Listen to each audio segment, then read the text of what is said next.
Hi, welcome to DIY Breastfeeding. My name is Ashley Treadwell. I'm an international board certified lactation consultant with the San Diego Breastfeeding Center, as well as an expert panelist on the Boob Group podcast.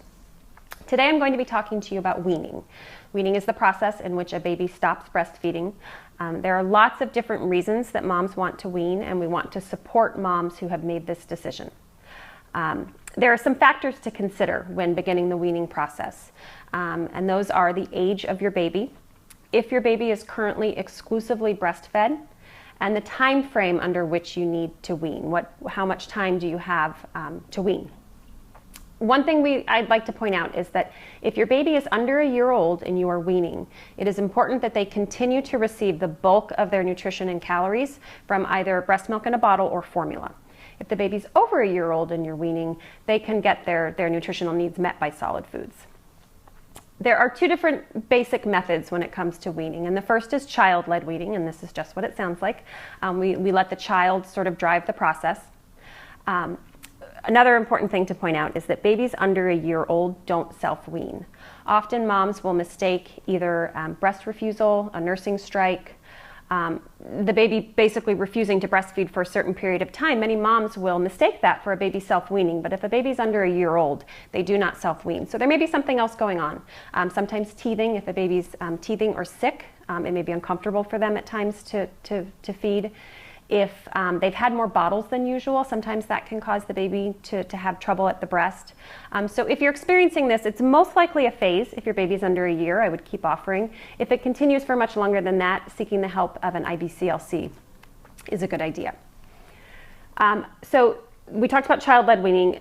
Most women, when they're looking for help with weaning, it's often because they're looking to do mother-led weaning, which is the mother has decided to wean. She's met her personal goals of breastfeeding, and she's decided that she's ready to stop. When mother-led weaning, it's very important to do this gradually. And the biggest reason for that is that if it's done too quickly, mom can end up with lots of clogged ducts, which may lead to breast infection. And so the more gradually you can wean, the better. There are a couple of options when you're weaning. One is called don't offer, but don't refuse. So this is for a child who may be a little bit older. Don't offer during the day, but if they ask to feed, then you don't refuse them, you feed them. This is a very gradual approach. If mom has a long period of time and if she's comfortable with this taking longer, it's usually one of the best methods for the child because it's very gentle and allows them to drive the process. The other option is just to start dropping feedings. And again, this still should be done gradually. So we recommend dropping one feeding session per about a week, somewhere between 5, 6, 7 days. And we want to do this slowly so that mom's supply will have a chance to regulate and avoid those clogged ducts. Many moms find that they keep the more difficult or special feedings to the end. So they start dropping maybe middle of the day feedings when the baby's much more distracted, but they keep those feedings just before bed, maybe just when they wake up. They find that it's easiest then on the child. There are situations when a mom needs to wean much more quickly, and this may be a medical condition for mom. It may be an unexpected separation from baby for a long period of time, and so she may be looking to wean more quickly. Again, the gradual process is preferred, and that's because of the clogged ducts. However, there are some things that mom can do to help speed up this process. So while she is dropping these feedings, maybe every 5 to 7 days, there are other things she can do that will help her supply to decrease more quickly. One of those things is a decongestant, something like a Sudafed with pseudoephedrine. A decongestant will help to dry up milk. Both peppermint and sage are things that have been shown to reduce milk, and these can be taken either as a tea, so mom can make peppermint tea and add a sage tincture, or they can actually be applied topically in oil form, and that will help to reduce the supply. Hormonal birth control, that's another thing. So an estrogen-based birth control, either birth control pills or an IUD, will reduce supply. So if that's an option for mom, that will help her as well.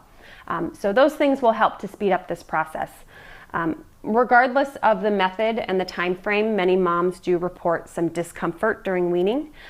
They may feel very full and uncomfortable at times, and there are some things that they can do to help remedy that.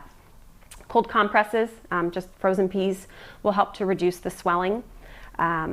Green cabbage, also, they can put it in their bra, which helps to reduce inflammation. There is also green cabbage will also help to reduce the supply. So while it's providing the relief from the inflammation, it will also help to decrease the milk. Moms can also express a small amount of milk in between feedings if they're feeling very, very uncomfortably full.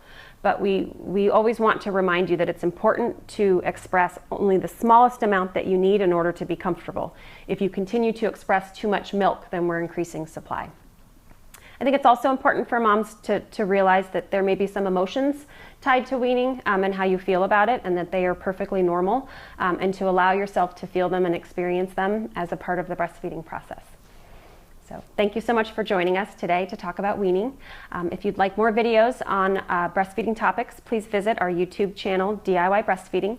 You can also find information on our website, SanDiegoBreastfeedingCenter.com, as well as New Mommy Media for other blogs and articles about everything breastfeeding. Thank you so much.